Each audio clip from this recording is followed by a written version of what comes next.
Today is Friday, June 28th, 2019. Coming up on Roland Martin Unfiltered, the white supremacist who killed Heather Heyer in Charlottesville is sentenced to prison. We'll tell you how long he is going to serve. Second Democrat debate last night. Huge night for Senator Kamala Harris as she destroys Vice President Joe Biden, coming out the clear winner.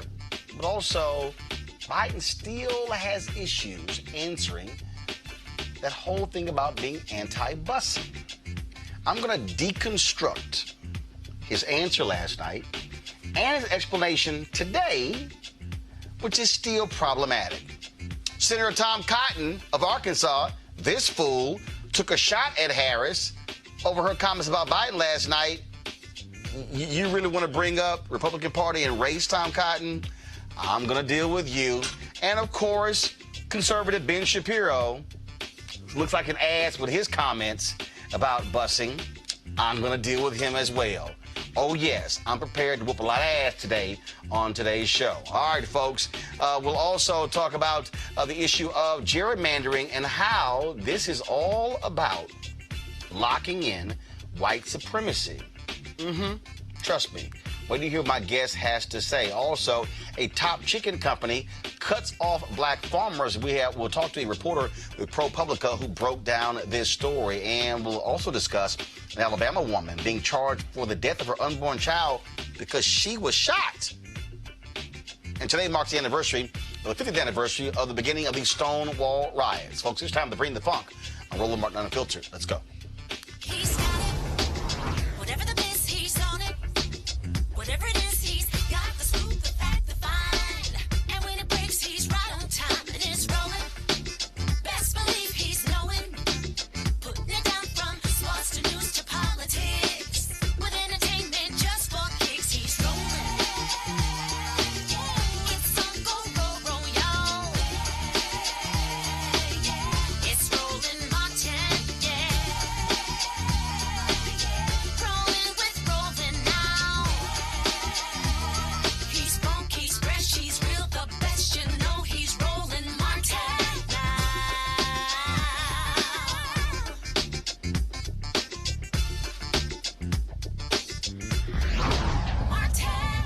All right, folks, James Alex Fields Jr., an avowed white supremacist, was sentenced today to life in prison without a possibility of parole for the death of Heather Heyer. You might remember it was Fields who drove his car into a crowd of counter-protesters during a white nationalist rally 2 years ago in Charlottesville, Virginia. Heather Heyer was killed. 19 others were injured. Then, of course, today he talked about how sorry he was. Now, earlier, his attorneys asked for leniency, saying he was only in his 20s and had so much to live for. Well, Heather Heyer is dead, and that racist is now going to spend the rest of his life in prison, as well as he should. All right, folks, last night was part two of the 2020 Democrat presidential debate, and last night was 10 candidates. The previous night it was 10 candidates, and oh my goodness, it was lots of drama last night. And we'll start first off with this here. Mayor Pete Buttigieg was asked a question about his city's police problems, and of course, the recent shooting death of a black man. This is what he had to say. My community is in anguish right now because of an officer-involved shooting. A black man, Eric Logan, killed by a white officer. I'm not allowed to take sides until the investigation comes back. The officer said he was attacked with a knife, but he didn't have his body camera on. It's a mess, and we're hurting. And I could walk you through all of the things that we have done as a community, all of the steps that we took from bias training to de-escalation, but it didn't save the life of Eric Logan. And when I look into his mother's eyes, I have to face the fact that nothing that I say will bring him back. This is an issue that is facing our community and so many communities around the country. And until we move policing out from the shadow of systemic racism, whatever this particular incident teaches us, we will be left with the bigger problem of the fact that there's a wall of mistrust put up one racist act at a time, not just from what's happened in the past, but from what's happening around the country in the present. It threatens the well-being of every community. And I am determined to bring about a day when a white person driving a vehicle and a black person driving a vehicle, when they see a police officer approaching, feels the exact same thing, a feeling not of fear, but of safety. I'm determined to bring that day about. Thank you. It was a huge night for Senator Kamala Harris of California as she came out firing on all cylinders, and the person she had in her sight, former Vice President Joe Biden. I will release children from cages. I will get rid of the private detention centers, and I will ensure that this microphone that the President of the United States holds in her hand is used in a way that is about reflecting the values of our country and not about locking children up, separating them from their parents. Well, when elected President of the United States, I will give the United States Congress 100 days to pull their act together, bring all these good ideas together, and put a bill on my desk for signature. And if they do not, I will take executive action, and I will put in place the most comprehensive background check policy we've had. I will require the ATF to take the licenses of gun dealers who violate the law, and I will ban by executive order the importation of assault weapons. Because I'm going to tell you, as a prosecutor, I have seen more autopsy photographs than I care to tell you. I have hugged more mothers who are the mothers of homicide victims, and I have attended more police officer funerals. It is enough. It is enough. Part of the issue that is at play in America today, and we've all been traveling around the country, I certainly have, I'm meeting people who are working 2 and 3 jobs. You know, this president walks around talking about and flouting his great economy, right? My great economy, my great economy. You ask him, well, how are you measuring this greatness of this economy of yours? And he talks about the stock market. Well, that's fine if you own stocks. So many families in America do not. You ask them, how are you measuring the greatness of this economy of yours? And they point to the jobless numbers and the unemployment numbers. Well, yeah, people in America are working. They're working 2 and 3 jobs. So when we talk about jobs, let's be really clear. In our America, no one should have to work more than 1 job to have a roof over their head and food on the table. Senator Harris, I'm so sorry. We will let all of you speak. Senator Harris. Senator Harris. Please, we will let you all speak. Senator Harris. You can't afford to wait for evolution on these issues. Hey, guys, you know what? America does not want to witness a food fight. They want to know how we're going to put food on their table.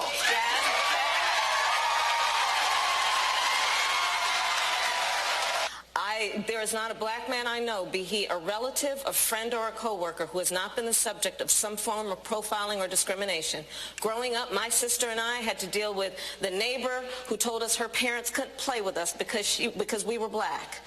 And I will say also that in this campaign, we've also heard, and I'm going to now direct this at Vice President Biden, I do not believe you are a racist. And I agree with you when you commit yourself to the importance of finding common ground. But I also believe, and it's personal, and I was actually it was hurtful to hear you talk about the reputations of 2 United States senators who built their reputations and career on the segregation of race in this country. And it was not only that, but you also worked with them to oppose busing. And, you know, there was a little girl in California who was part of the 2nd class to integrate her public schools. And she was bused to school every day. And that little girl was me. Vice President Biden, do you agree today that you were wrong to oppose busing in America then? No. Do you agree? I did not oppose busing in America. What I opposed is busing ordered by the Department of Education. That's what I opposed. Well, there was a failure of states to integrate public schools in America. I was part of the 2nd class to integrate Berkeley, California public schools almost 2 decades after Brown v. Board of Education. Because your city council made that decision. It was a local decision. So that's where the federal government must step in. That's why we have the Voting Rights Act and the Civil Rights Act. That's why we need to pass the Equality Act. That's why we need to pass the ERA, because there are moments in history where states fail to preserve the civil rights of all people. That was a moment there where Vice President Joe Biden just got himself destroyed. Today, he spoke at Reverend Jackson's Rainbow Push Conference in Chicago, and he addressed last night. Well, look, Before I start, I'd like to say something about the debate we had last night. And I heard and I listened to and I respect Senator Harris. But, you know, we all know that 30 seconds to 60 seconds on a campaign debate exchange can't do justice to a lifetime committed to civil rights. I want to be absolutely clear about my record and position on racial justice, including busing. I never, ever opposed voluntary busing. And as a program that Senator Harris participated in, and it made a difference in her life.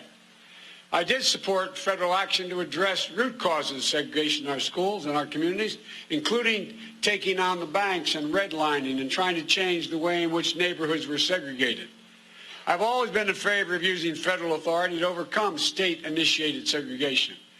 Look, what presidents say matters. It matters. And by the way, when we stay silent, our silence is complicity. That's what I learned from my dad. Your silence is complicity. You know, I promise you, if I get elected president, I will be a president who stands against racism, the forces of inclusion and intolerance everywhere in our society, in our institutions, in our voting booths, and in our hearts. It matters what we say. All right, folks, allow me to deconstruct what Biden's problem is, okay? You heard him speak at the debate. He tried to push back against Senator Kamala Harris. Then he goes before Rainbow Push, and what he says is he supported voluntary busing, but he opposed the Department of Education mandating busing. Now, let me take y'all back to the 60s. You look at the Black Freedom Movement starting August 28th, really August 28th, 1955, with the lynching of Emmett Till. The Montgomery bus boycott starts December 1st, 1955, okay, in Montgomery, Alabama. Then all of a sudden you go through the end of the 50s and now you go into the 60s. That was first of all, that was the 57th Civil Rights Act, which was the first Civil Rights Act in America since Reconstruction, since 1875, okay? So all of a sudden you then go through 1960, and then you get to 64, a 64 Civil Rights Act, a 65 Voting Rights Act, and a 68 Fair Housing Act. Now, Reverend Dr. Martin Luther King Jr., NAACP, Urban League, and all of those civil rights organizations, they actually wanted a massive civil rights bill when Kennedy became president. They then said, Kennedy was like, no, can't do it. He gets assassinated November 22nd, 1963. LBJ then says, I cannot pass all of that at one time. So he essentially broke up the massive civil rights bill into three distinct bills. The first one was in 64, which dealt with public accommodations. 65 dealt with voting. Then you get the Fair Housing Act. Now here's the point that you have to understand how busing is tied to it. White Northerners, okay, had no issue with the Civil Rights Act and the Voting Rights Act, okay? Because what you were dealing with here is Southern Dixiecrats, racists in the South, and conservative Republicans who did not want to support civil rights. You did have Democrats and Republicans who voted for all of these bills. So after 65, what was the problem with housing? Now, y'all did hear me say that the Civil Rights Act was in 64. The Voting Rights Act was in 65. The Fair Housing Act didn't come for another 3 years. Why did it take 3 years? Because here's why. Because Northern Democrats and Northern Republicans, their constituents didn't want black folks living next to them. They opposed those measures. In fact, you had Senator Edward Brooke, the first African-American elected to the United States Senate since Reconstruction from Massachusetts, a Republican, who was fighting the filibuster and the blockade in the United States Senate of a fair housing bill. What happened? In early 1968, they were able to finally break the logjam, and the Senate passed the Fair Housing Act. What then happened? The House said, not doing a damn thing. Not going to do it. We don't care. King gets assassinated on April 4th, 1968. On April 5th, 1968, LBJ sends a letter to Congress saying to the House, we should pass this law. Dr. King gave his life for this law, and this is how we should honor his life. 9 days later, the Fair Housing Act of 1968 was passed and signed into law. Now, why does all of this matter dealing with Joe Biden? Because busing was the next wave in the early 70s. Those same white people in the North who did not want black folks living next to them, they also didn't want their kids going to integrated schools. Now, let me use conservative Ben Shapiro to further highlight what I'm talking about. He released a video trying to explain this whole deal, and he completely missed the racist whites and what their view was in the early 70s. Press play. There's a big difference between forced busing and desegregation. Okay, the forcible integration and desegregation are not the same thing. Forced busing was a government-sponsored policy in non-Jim Crow states, by the way, in Boston, right, in Los Angeles, in which the government was forcing children, 12-year-olds, to get on buses and go to schools at places they didn't know, far from their homes, both black kids and white kids, in an attempt to establish some sort of statistical racial integration. It led... Now, why does it matter what he's saying? He's saying the government did forced busing. Folks, you do know the government did the exact same thing with public accommodations. It was use of force by the government when Eisenhower sent National Guards to protect the Little Rock Nine to escort them into school. The government used the force, the full force of the federal government to ensure that black kids could walk into a school. The exact same thing happened in Alabama, where Governor George Wallace stood in the schoolhouse door, would not let 2 black students at the University of Alabama attend classes. The exact same thing. The difference here is that what Ben does not want to admit is that forced busing was the next wave. Why? Because you had white folks who said, we're going to flee these places, go out to these suburban areas, open our own, build our own communities, open our own schools to get away from all them black people as a result of Brown versus Board of Education and Brown 2. Play the rest of what Shapiro had to say. The very predictable consequence of parents pulling their kids out of those schools in general, moving them to private schools or charter schools, devastating tax bases in precisely the cities that needed the tax base to stay the most. It led people to... Okay, what Ben is saying is white folks did not want their kids going to school with black students. Now, he said, oh my God, they left, enrolled them in private school. We call that white flight. So they didn't say, well, no, we can't have that. Why did they enroll them in private schools? Private schools were not governed by the government. Public schools were. What does this have? Okay, you know what? Press play, and I'll fully explain how Joe Biden is mixing all of this. Hey, to move from those areas further and further into suburbia, leading to even more de facto, not de jure means by law, de facto segregation. Forced busing was an enormous policy failure. It was started with the best of intentions. The government didn't have that authority, and not only didn't the government have that authority, the government was reaching into the private lives of its citizens and forcing them to do something. And this is a big problem. Forced busing was bad policy, and opposing forced busing did not make you a racist. In many cases, opposing forced busing was about ensuring that people continued to live together in the same community and that schools were organized by community, as opposed to forcing people to get up in the morning, take a 45-minute drive via bus to some other school they didn't know in a community they didn't know. As I say, black schools, many of them were forcibly shut down by the state because they had to redistribute the black students in such a way as to meet the legal requirements set by the Supreme Court in Milliken, as a case from the 1980s. All of this was bad policy. Okay, first of all, how could busing be based upon a Supreme Court decision in the 80s when we're discussing busing that took place in the 70s? Might want to get your decades straight, Ben. See, y'all, here's what Ben does not want to tell you. White folks did not want black people going to their schools. He also talked about these things were happening in non-Jim Crow states. You know what that means? Because white people in the North, they said, oh, that segregation thing, that's a Southern thing. We're great white people.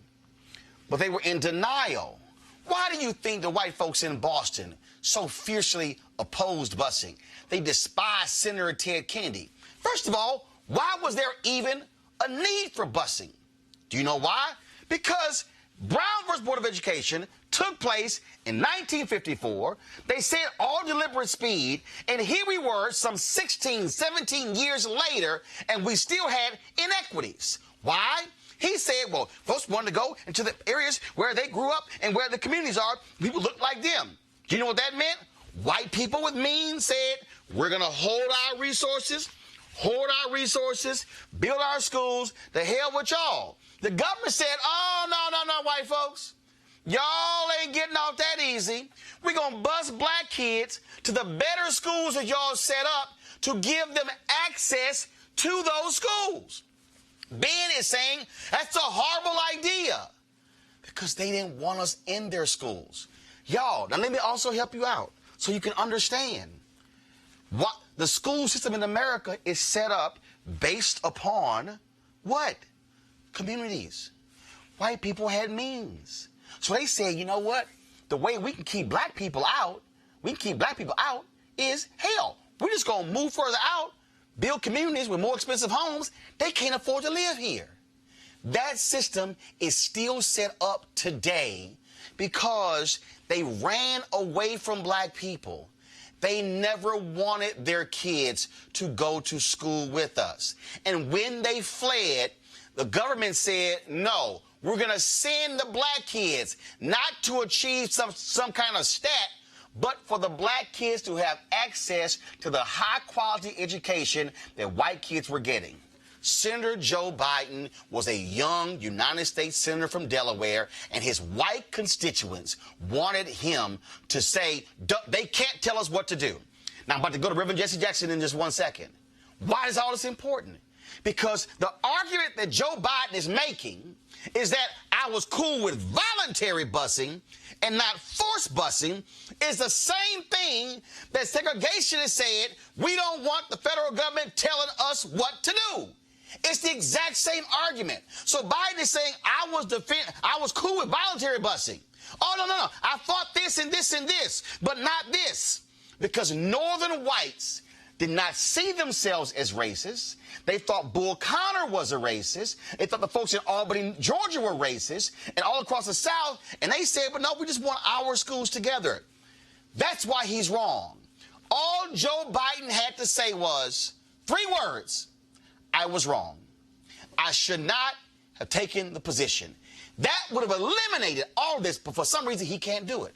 Because what he doesn't want to accept is the reality that he was defending white folks not wanting black kids in their schools.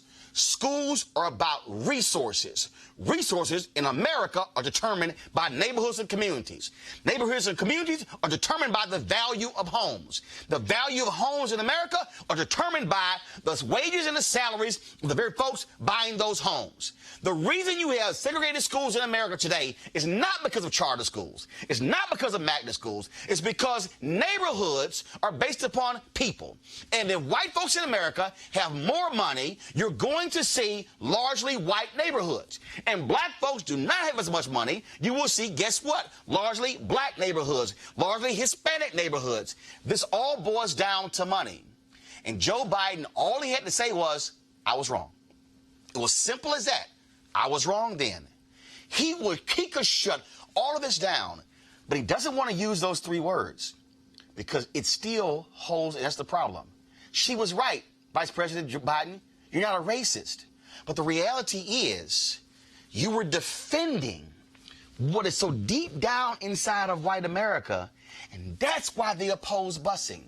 Busing has a direct link to Brown versus Board of Education.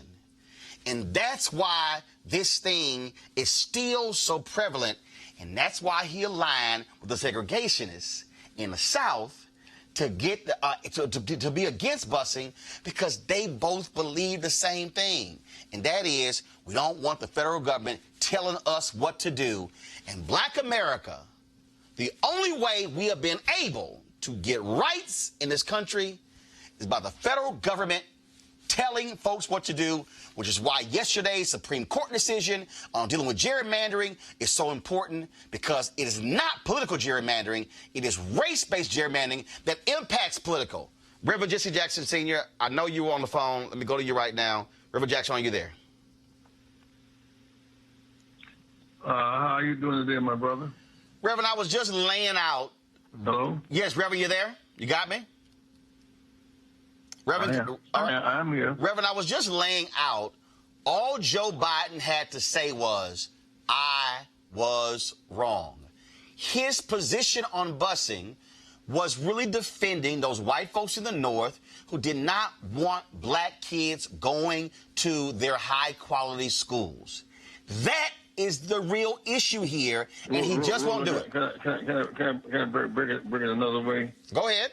He chose states' rights over federal intervention, and tried to justify he didn't mind volunteer busing, but court order was inappropriate. Fact of the matter is, states' rights, we had to intervene. The 54 decision was an intervention against states' rights. The Montgomery bus stop was an intervention against states' rights. The right to vote was that. And so he was on the wrong side of history. So just as he made an adjustment on the Hyde Amendment, he made on his supremacist views, the states' rights views, on other dimensions as well. And Reverend, I just don't understand. And again, let's just understand the moment. He was a young United States senator who ran against a guy who was espousing racist views. He beats him. The reality is he was representing his white constituents in Delaware with the position that he took. And they saw this whole segregation thing as, oh, that's a Southern thing. But when the federal government said, hold up, North, y'all got some racism too, the white folks said, oh, hell no, what are y'all doing? That's Alabama, Mississippi. This is not us. And they said, yes, Brown versus Board of Education impacts y'all too. Well, Roland, let me put it this way. You know, after 246 years in slavery, the Lincoln versus Jefferson Davis. Jefferson Davis represented slavery, secession, segregation, and sedition. And Lincoln made the decision, a very practical decision, to free us, and we saved him. And 200,000 joined the Union Army, and we broke the backbone of the South trying to break away and form another country. Federal intervention was an anathema to slavery. So federal intervention was an anathema to Jim Crow. But for too long, the federal government itself tolerated Jim Crow. 5,000 blacks were lynched between 1880 and 1940. The government virtually did nothing. But 54 decision, the Supreme Court intervention against Jim Crow laws. Dr. King and Rosa Parks in 55. They won the court suit in 56 for an intervention. Busing was a means. It's interesting about busing. It wasn't the bus, it was us. Not the bus, it's us. Most American children bus every day now. Yep. All rural kids are bused every day now. Most suburban school kids are bused now, and most urban school kids are bused now. Now the shift from race-based to tax-based, we're preparing now a lawsuit because the race gap in a technical sense closed. The resource gap is the gap now. Right. And it's based upon tax-based funding of public education. So I think you've educated the nation very well today. I thank you. Reverend Jackson, always a pleasure. I appreciate it. Thanks a lot. Thank you very much, sir. All right, folks, I want to bring in my panel right now because, again, I'm walking you through this here because it's critically important. Erica Savage, host, Savage Politics, Mustafa Santiago Ali, former senior advisor for the EPA, and Eugene Craig, CEO of the Eugene Craig Organization. Erica, I'll start with you. Erica, the reason we have to walk through this history is because so many people don't understand the nuance. And when Senator Harris turns to Vice President Biden and she makes the comment, "You're not a racist," here's, I think, the problem that people have. The problem I think we have in this country is that when we have these conversations about race, this is a discussion. You're racist. I'm not a racist. That's it. We don't deal with all the stuff that's in between. We don't deal with those who believe in racial inferiority. We don't deal with the perception. We don't deal with all of those different things. What we had here, and again, to me, this is one of those things where, dude, if you've evolved on gay marriage, being a hardcore Catholic, you have to be, and this is where white folks have to own up to their shit. There were views and perspectives in our communities, and you know what? There were people who did not think themselves were racist. But the reality is they did not want their children being bused somewhere else or black kids being bused at their schools because it came down to resources and opportunity.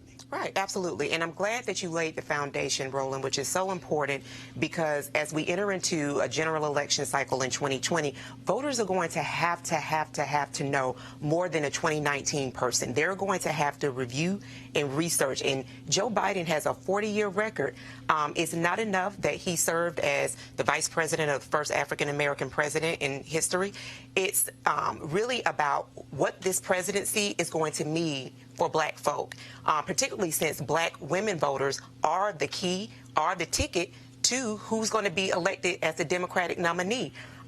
And when you talked about states, right, and you invoked Albany, Georgia. So if you don't know, I am from Albany, Georgia. I'm a proud person who is from Albany, Georgia. And I'm so glad that you brought that up because, as you said, it is folks who live in the North, and I've had this conversation with many of my friends who are from the North who always like to invoke and espouse, and we see that with the revolution of Twitter and all these other social media platforms to kind of shout down at, well, as you said, I'm not a racist, you know, that person is a racist, and then the conversation ends there. Secondly, you're talking about the whole busing piece.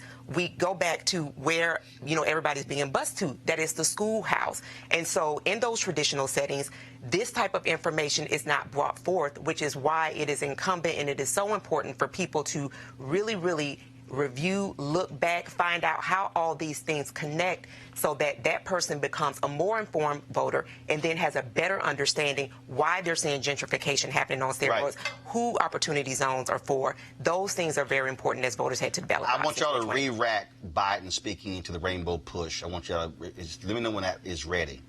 And so play it. I'm going to go to Mustafa. But I need y'all to listen to what he says. I need y'all to understand, listen to what he says, and I'm going to connect this thing to 2019. Press play. Well, look, before I start, I'd like to say something about the debate we had last night. And I heard and I listened to and I respect Senator Harris. But, you know, we all know that 30 seconds to 60 seconds on a campaign debate exchange can't do justice to a lifetime committed to civil rights. I want to be absolutely clear about my record and position on racial justice, including busing. I never, ever opposed voluntary busing. And as a program that Senator Harris participated in, and it made a difference in her life. I did support federal action to address root causes of segregation in our schools and our communities, including taking on the banks and redlining and trying to change the way in which neighborhoods were segregated. I've always been... Stop. Mustafa, this is why is that important? Because you can't say I took on the root cause of these problems, yet I fought a solution to the problem. That's what and that's the piece I think, and connected to today, if you become president, you're going to have to deal with the outgrowth of the root cause and still got to figure out how do we fix the problem. Yeah. And it speaks to have you truly evolved or not. You know, he unfortunately continues to be anchored to the past and some of the decisions that he made incorrectly. And as he said, it was interesting when he said, you know, you can't take 30 or 60 seconds. And as you said earlier, it took 3 seconds to just say, I was wrong. And he still has difficulty in being able to do that. And he just, for whatever reason, and you know, I bumped into him when we were down, when I was down in Miami, and I was hoping that he would be able to better articulate his growth when the cameras weren't around. You know, sometimes people will actually be more honest about what's going on. And it just, for whatever reason, doesn't seem to get it. And unfortunately, I don't know if a lot of people are going to allow him. Never mind. It's not even a matter of allowing him. He has to make a decision if he is going to support formally racist sort of positioning, if he is going to continue to not take responsibility for some of his actions and the disinvestment that were happening inside of communities that was a driver. Eugene, the thing that, again, and this is where I think Biden loses it. I think for, again, a lot of white folks who were in the North, they saw dogs, batons, black folks being beaten, black folks being killed, black folks being lynched. They're like, oh, my God, no. But what they didn't say is, wait a minute. What's the level of racism that exists in our communities when we have slums that we're not repairing, yet we're charging black people 4 and 5 times the rent? If anybody goes back, and see, and this is the thing that, again, for people who have never actually studied Malcolm X and studied Dr. King, when Dr. King went to Los Angeles after the Watts riot, people understand, although Dr. King traveled around the country, Dr. King was a man of the South. That's what he knew. He knew it. He understood it. It wasn't until King went to Chicago, and it wasn't until he went to L.A. with the Watts riots that he then began to understand Northern racism. Black Southerners saw the North as freedom land. He goes to L.A. and says, my God, in fact, King and LBJ, if you read Nick Cott's book, Judgment Days, both of them fell into this massive depression after the Watts riot because they had just passed a major civil rights bill, and Watts happened right after that. And so whites in the North had this whole other view. That's not us. We're totally different. But they didn't want to address it. Malcolm X was speaking to the racism in the North that blacks were feeling in New York City, in Newark, in Philadelphia, which was totally different than what was being felt in the South. They could vote in the North. They couldn't vote in the South, but the racism was just as visceral in the North. It just didn't look like it because it didn't have the police dogs and the water cannons in public. You're 100% correct. Even if you look at a lot of our major cities and population centers today, you know, here in Baltimore, is the vestiges of the policies of the 60s and 70s of racial economics. You can see it in Baltimore. You can see it in Philadelphia. You can see it in Boston. Was home of our American Revolution. You can still see it in today. It's something that is not just a thing of the past, something that is very well alive in the present. It's one of the drivers of the whole of the gentrification fight, where now white folk are trying to move back to these urban population centers and driving up costs of things. But to address Joe Biden. I think it's actually very sad that he just can't admit fault and move forward from it. From a political standpoint, what's going on with him is what goes on with a lot of presidential campaigns and a lot of high-level campaigns where they'll black staff but not listen to the black staff and go whatever their white advisor tells them to do. So I can't get that he had some Keisha Lance or Cedric Rick or Simone Sanders in his ear and still continue going out and letting this issue thrive faster, even to the point. And again, I need folks to understand. I know exactly what Senator Kamala Harris was saying when she made her point. First of all, guys, let me know if Ellie Mistall, executive editor of Above the Law and contributor to The Nation, if we have pulled him up, please. I'm going to pull him into this. So I'm going to pull him in this conversation and tie him into something that he wrote. Ellie, are you there? I'm here. Can you hear me? Yeah, I can hear you. So you wrote a piece dealing with the Supreme Court ruling, dealing with political gerrymandering and the impact on race. And the reality is this here. And folks, and for all y'all who are watching and listening, I'm purposely tying all this stuff together because it is all knitted together just in different ways. In North Carolina, they initially fought the gerrymandering utilizing race. Reverend William Barber and the NAACP, they focused on race. Common Cause said, no, we're going to focus on political gerrymandering. Folks, they won by focusing on racial gerrymandering. The liberal white folks decided, well, no, let's go for political. So what now happens?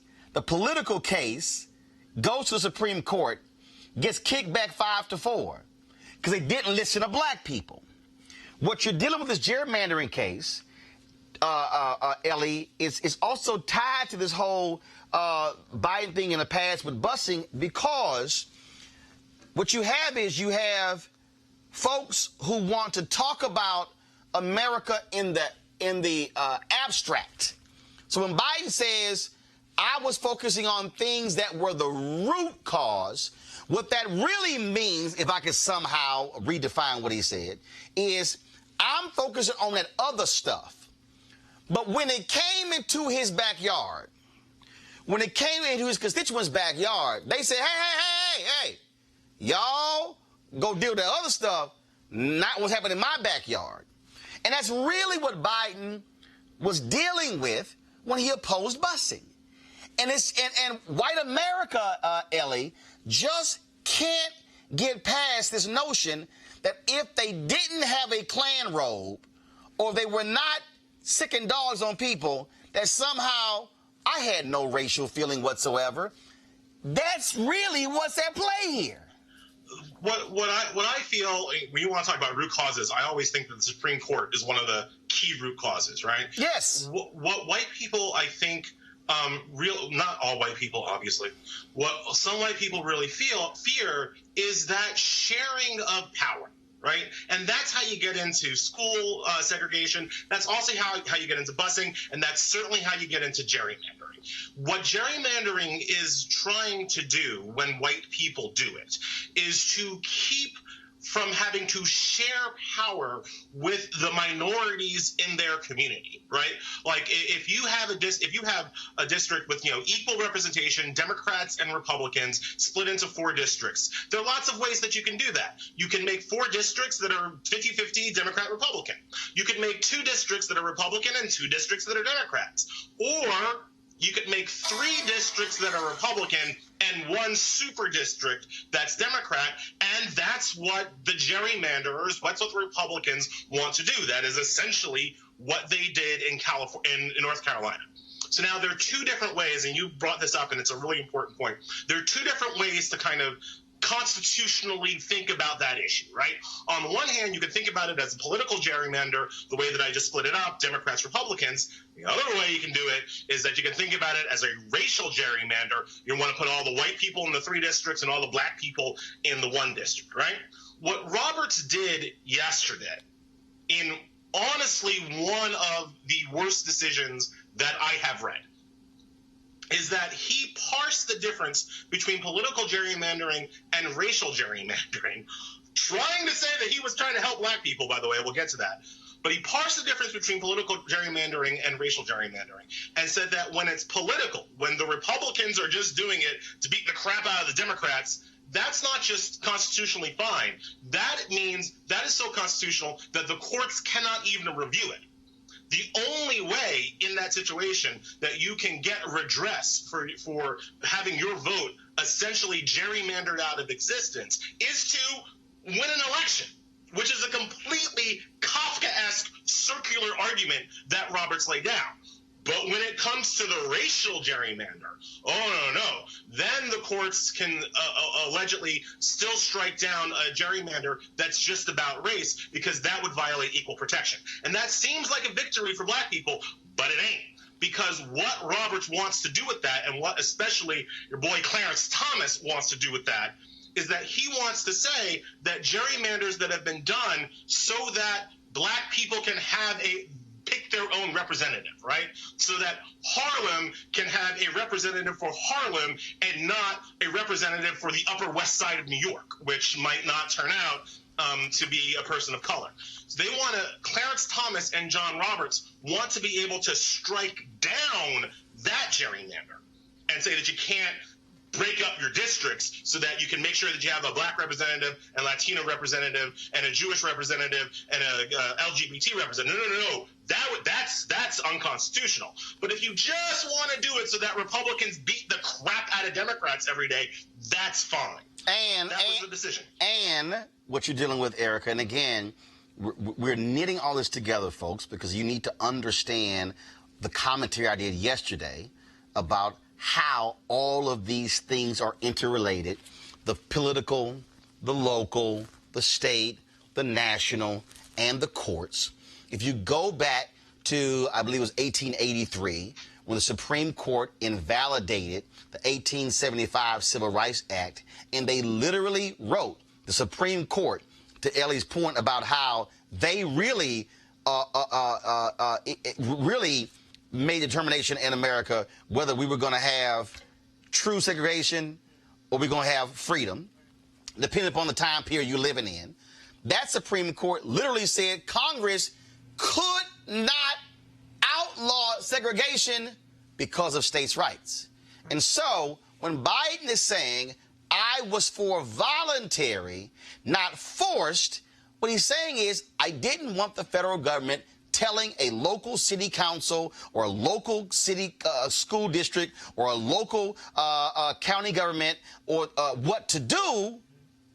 Well, that is exactly why the federal government had to intervene, because, as Ellie just laid out, when white folks are in control of the levers of power, they are going to use it to their benefit. Absolutely. And Senate Majority Leader Mitch McConnell keeps continuing to prove that over and over again. And you brought up Tom Cotton earlier in that tweet that he sent out, which is juxtaposes Ronald Reagan when he ran, goes down to Mississippi, and he's winking and nodding and telling them, listen, I'm not going to take away your state's right. I will be the president of the United States, but I'm your president as well. So it doesn't just cross, it's not just concentrated in one party. It goes to one dominant race's own interest. And so that, again, is also why it's important to be a student of history and also to pay attention to global history, what we saw happen in South Africa, where you do have a majority of people that are locked out of power because the minority,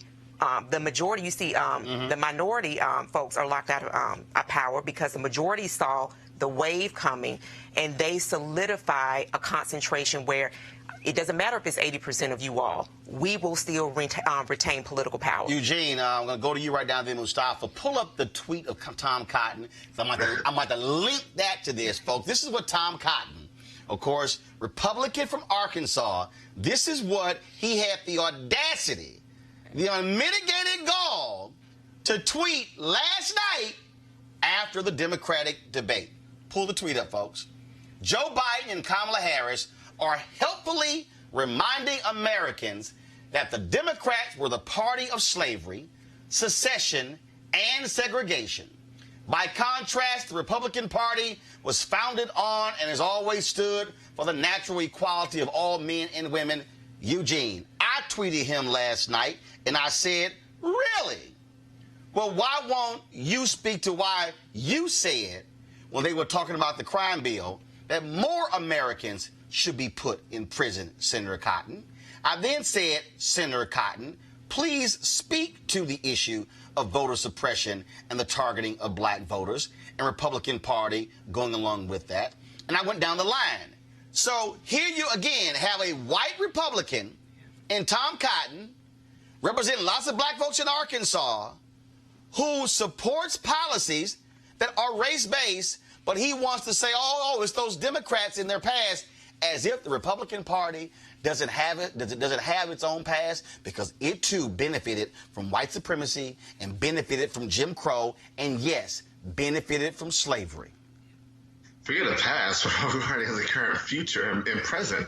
It's been a downward spiral since the chairmanship of Chairman Priebus. The thing is this: Tom Cotton's in no position to speak on these things. Most GOP senators and members of the House aren't in position to speak on anything because they are in lockstep with the President of the United States, Donald Trump, who we know to be an unabashed racist, both in policy and in deed.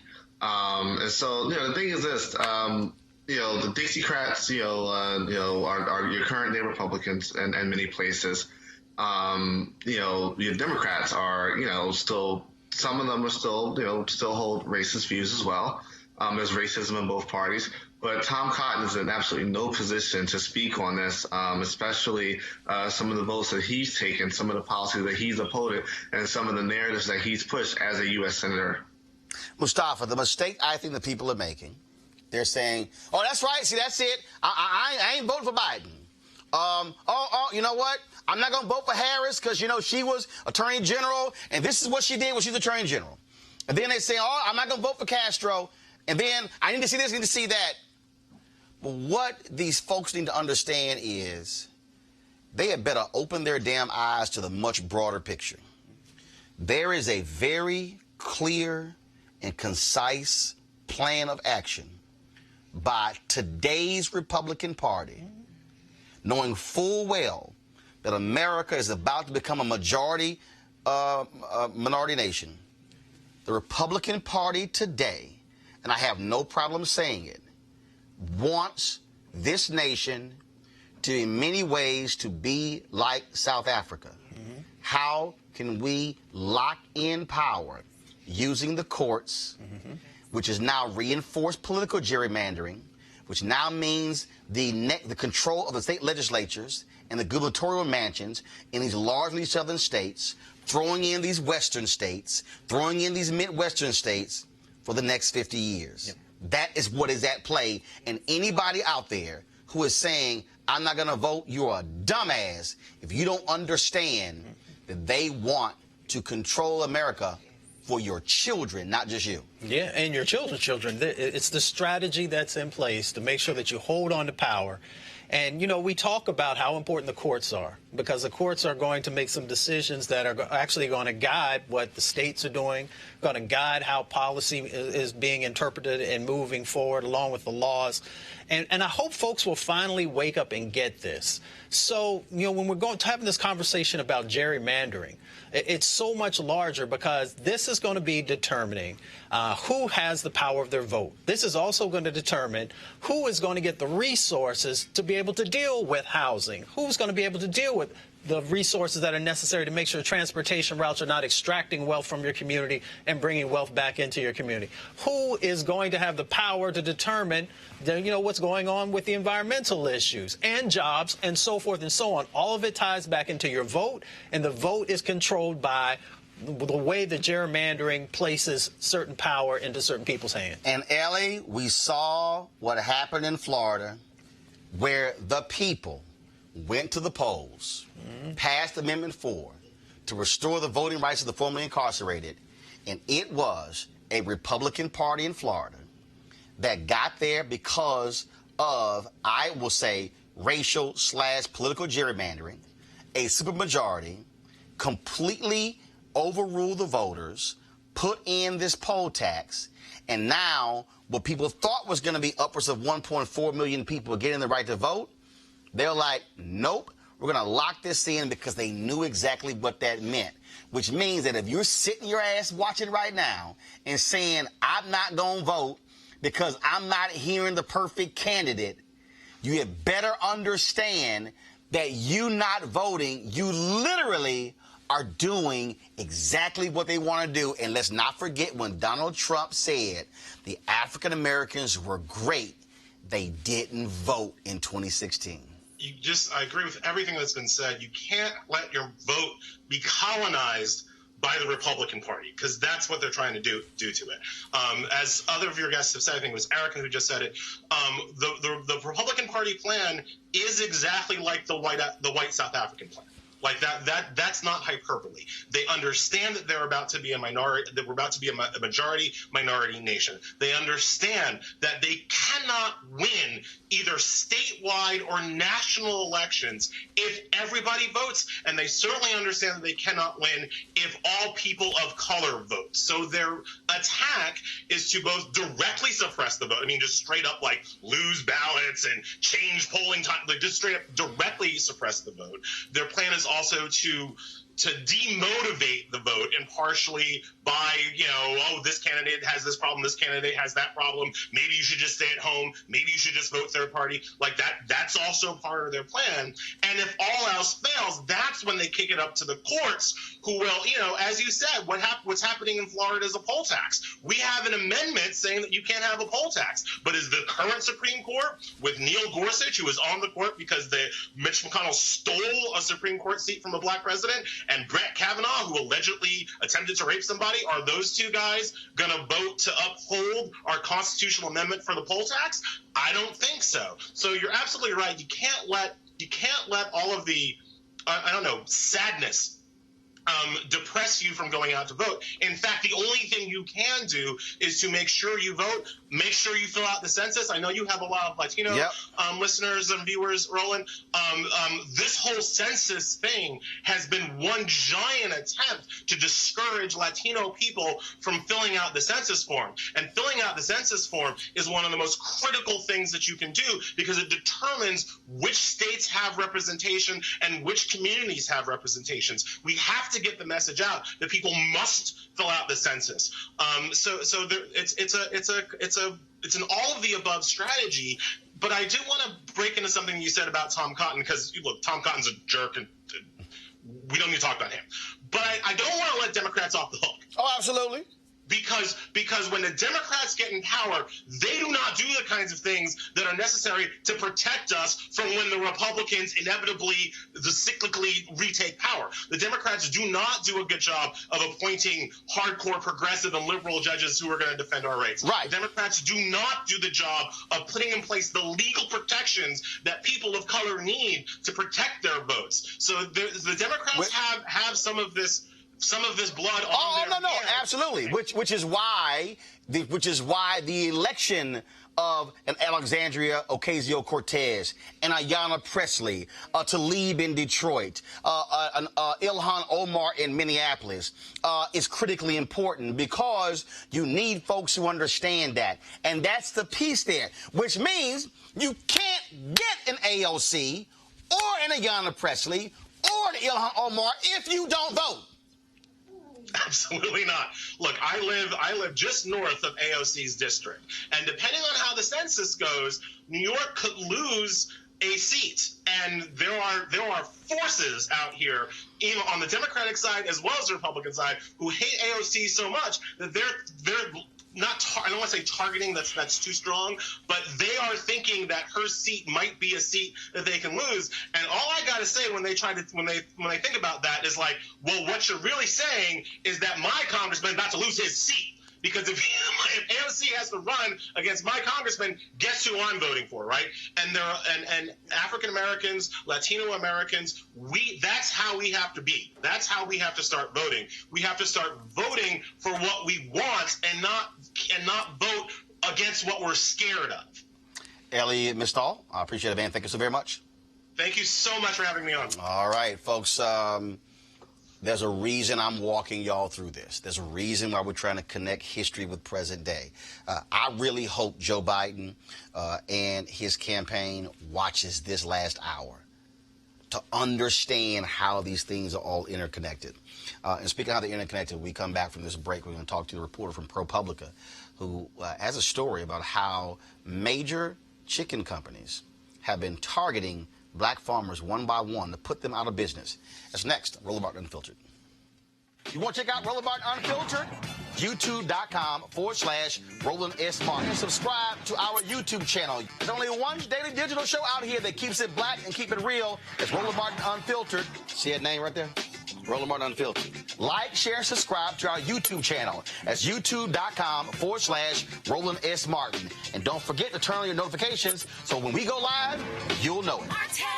Hey, folks, marijuanastock.org has another great investment opportunity. If you were lucky enough to invest in their last crowdfunding campaign, you know they raised a ton of money in just a few months investing in legal marijuana farms. Those initial investors now own shares of a publicly traded company. They are certainly on fire. And now they have a new investment opportunity that is as good, if not even better, than the last. I'm talking about industrial hemp CBD. For those who don't know, the hemp plant is the cousin to marijuana with a much higher concentration of CBD, which means hemp CBD gives you all of the medical benefits of marijuana without getting you high. Until recently, hemp farming was practically illegal in the United States and heavily regulated by the DEA. However, the 2018 Farm Bill changed all of that. It is now legal to grow hemp CBD in the U.S., creating one of the largest commodities worldwide. They need land to grow all of the plants, which makes for an incredible investment opportunity. And that's where our good friends at 420 Real Estate come in. Their business model is simple. They buy land that supports hemp CBD grow operations and lease it to licensed, high-paying tenants. That's right, they are hemp CBD landlords, and you can get in on the action. You can invest in this crowdfunding campaign for as little as $200 up to $10,000. Again, you don't want to miss out. You should join, folks, if you want to, by investing. Go to marijuanastock.org to get more information. That's marijuanastock.org. You can get in the game and get in the game now. All right, folks, there's a major story out of Alabama that is very strange. 27-year-old Marsha Jones was indicted on manslaughter charges this week for the shooting death of her own unborn child, even though another woman pulled the trigger.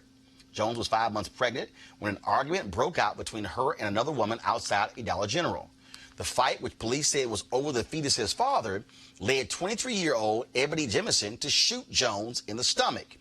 She survived the shooting, but resulted in a miscarriage. Jemison was charged with manslaughter, but a grand jury failed to indict her, and the charge was dismissed. Abortion rights activists see this as an example of how restrictive Alabama abortion laws may open the door to charges in non-abortion cases. How the hell do you charge the woman who got shot, who lost a baby? Well, just to kind of paraphrase Malcolm X, the most disrespected person in our nation is the black woman. And this history lesson that folks are getting, this goes back to the criminalization of black women. When you start looking at terms as such as welfare queens, when you start looking at definitions of mother, just even on a Google image search, you don't see black women. So largely the population doesn't see black women in a healthy way as being mothers who actually care for their children. So what this case breaks out is the reproductive rights folks are jumping on it duly, but also looking at it very much so broader to see how really the nation looks at black women, so that the woman that shot her, the grand jury said that, well, no, you can go home for this shooting that happened back in December. But then you have Miss Jones, who's sitting in prison on $50,000 bond, mourning and grieving the death of her unborn child, and then also fighting for her freedom. Mustafa, I just don't understand the logic behind the woman who gets shot, the woman who was hospitalized because she got shot, the woman who loses the baby because she got shot. She gets charged with what? Right. It's almost unthinkable, some of the stuff that these folks are doing, but it goes to what you said. You know, it is a lack of value that we place on black lives, and especially on black women's lives.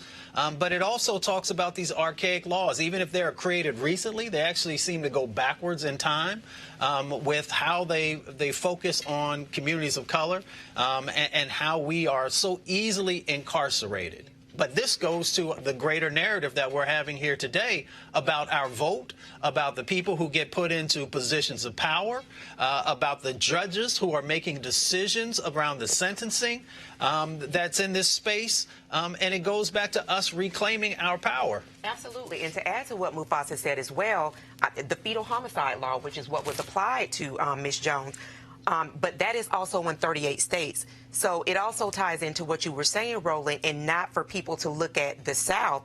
This took place in Alabama, and it was highlighted for that reason. But to also look at this is nationwide. This is not a problem of the South. This is a nationwide problem. Eugene, they indicted Jones on manslaughter because they said she initiated the fight.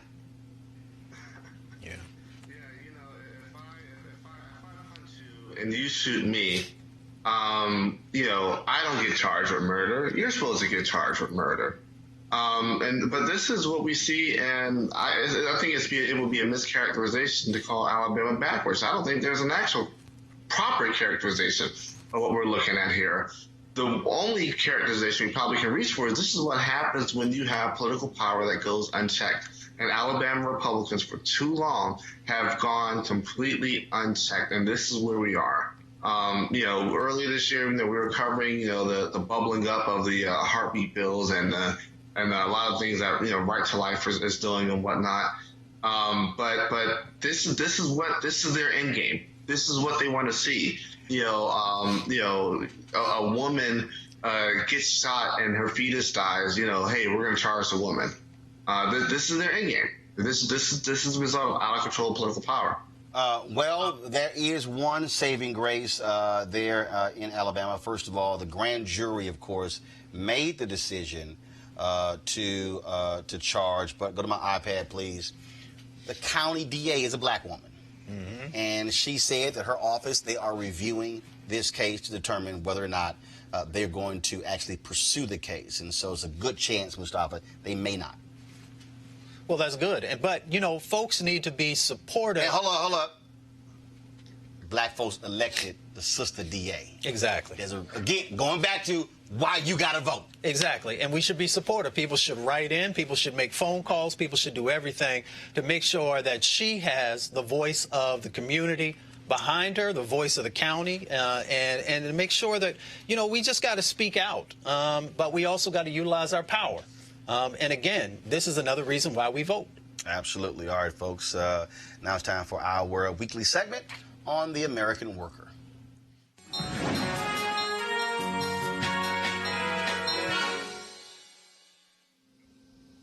All right, folks. So you should have a video there. Now play for the American worker. So go ahead and play it. We're out here today we filed charges against UC because UC is outsourcing our jobs. Look, we've had ortho techs that have gotten letters for 36 months that saying they're not going to get a lateral transfer. Their jobs are going to be gone. And if they want a job, they have to go through a third-party company. And that is not okay. We need to be respected on our jobs so that way we can give the patient care we need to give for our patients. We need to have safe jobs. We need to not come to work in fear that our job's going to be gone tomorrow because of outsourcing.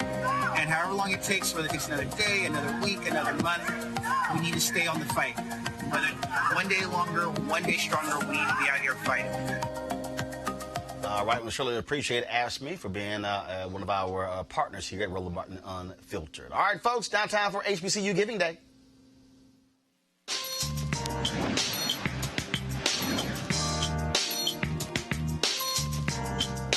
Today's university is Wilberforce University, founded in 1856, located in Wilberforce, Ohio.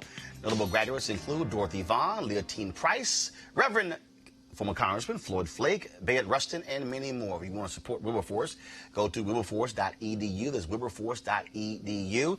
I've had an opportunity to speak on their campus and also address their alumni. And so, I spoke to the Alphas had an event there, and I spoke on their campus years ago, and then, of course, also spoke to their alumni at their annual conference in Philadelphia. And so, again, support wilberforce.edu. All right, folks, today is also the 50th anniversary of the Stonewall riots, which took place in the Greenwich Village neighborhood of Manhattan. The series of spontaneous, violent demonstrations, also referred to as the Stonewall Uprising or Rebellion, started at the Stonewall Inn because of an early morning police raid. The uprising lasted for 3 days. Those riots are considered to be the most important event leading to the gay liberation movement and the modern fight for LGBTQ rights in the United States. And it was an African-American who also was, of course, one of the leaders of that. Erica shaking her head. Right. Absolutely. History and context is so important. That is how we're able to value who we are, take control of the things that we actually did put into place, the infrastructures that we put into place, and really to do as both of you have said, exercise our power to vote, because that is where our power lies. Mustafa? I mean, this is just another example of how we have to ensure that justice is there for everyone. Yep. And it also speaks to solidarity. Now, that solidarity has to be a full 360, if I can say it that way. So, you know, when we stand up for those who are facing injustices, we got to make sure that those folks are also standing up for the injustices that may be happening to us. And that's what true solidarity is about. That's how we force change to happen. And that's how we hold people accountable. And a co-founder of that, of course, Marsha Johnson, trans woman. Go to my iPad right there. Of course, one of the leaders of Stonewall. Eugene, your thoughts? Yeah, look, our struggle is a communal struggle. It's just, you know, we all deal with civil rights issues, and you know, we all move forward and we support each other. You know, the LGBT movement, you know, Hispanics, you know, Latino, Latinx current fight for civil rights. You know, they built their movements based off the successes that you know, the Black civil rights movement had. And so, you know, it's important to highlight, you know, diverse leaders and diverse movements. And look, we're all in this together. All right, folks. Again, do this here. That's the end of today's show, so we'll do this here. Final comments. You can make comment. Anything happen this week or whatever. Eugene, I'll start with you.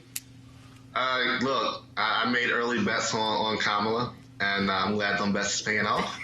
And look, I'm all in for Harris 2020. Mustafa. Kamala Harris spit fire, and she held the stage, and she showed that she is ready to be president. Erica, any comment? Anything you want? Absolutely. I will say to everyone, we still have 17 months until the general election. To pay attention, do your research, watch this show, fund this show. As Roland has said, you got to fund your freedom, so we got to continue to do the work every day. My apologies to Isaac Arnsdorf, a reporter with ProPublica who led the investigation into the black farmers. We're going to try to get him on the show on Monday. I went so long with the opening segment there. So sorry about that, Isaac. We'll definitely have you on to talk about that story and push that out as well. Folks, my final comment is this, and that is history can be two things. It can be history or history. And it's incumbent upon us to understand how what took place then has an impact to today. What you also need to understand is that why this show matters. So I played for you that Ben Shapiro comment. Here is a white conservative who wants to redefine history. What you're seeing is folks like him, that is by design, because they realize that true American history has not been properly taught in our schools. So folks today, they hear something, they go, oh, it happened that way. That must be the reason. Oh, it sounds great. No. We have to have alternative forces, alternative voices that are speaking to exactly what's going on. The conversation that we had today about Joe Biden, I'm telling you right now, you're not going to hear that conversation on Morning Joe. You're not going to hear it on Fox and Friends. You're not going to hear it on CNN's New Day. You're not going to have that conversation. You're not going to hear it on the other shows on those networks. Why? Because they are not going to look at it in the same way. Because you don't have largely black executives at those places who are saying, no, this is the conversation that we need to have. I'm trying to walk us through these things because let's also be honest, it's a whole bunch of young black folks who are walking around clueless. And you know what? There's a bunch of older black folks who are walking around clueless as well. We have to understand that when we see things like last night's debate, and we hear things like what Joe Biden had to say and the pushback from Kamala Harris, we have to understand the nuance of what is behind those things, what led to those things. No one just takes a position for the hell of it. There's a reason they take a position. And if we're unwilling to unpack and then peel the onion back to understand exactly how that happened, then we're walking around absolutely clueless. And so I say to all of you that our goal is to have 20,000 of our followers, folks who follow me on social media, who watch this show, join our Bring the Funk fan club, because your support actually makes this show possible. It allows us to be able to have these conversations, allows for us to be able to live stream events. Look, there's only one black entity that live stream when black leaders got together to discuss the United States Census and its impact on us, led by Melanie Campbell and the Black Women's Roundtable. Roland Martin Unfiltered. Leadership Conference for Civil Rights, we live streamed their events. When they had the rally on outside of the Capitol for Congresswoman Ilhan Omar, organized by black women, we were the only entity that actually live streamed the entire rally. American Black Film Festival, bringing you the stories of course, Reggie Hutland, who executive produced and directed the Netflix documentary, The Black Godfather, and Clarence Avant. You'll see my interview with him on Monday. That was because we were at American Black Film Festival.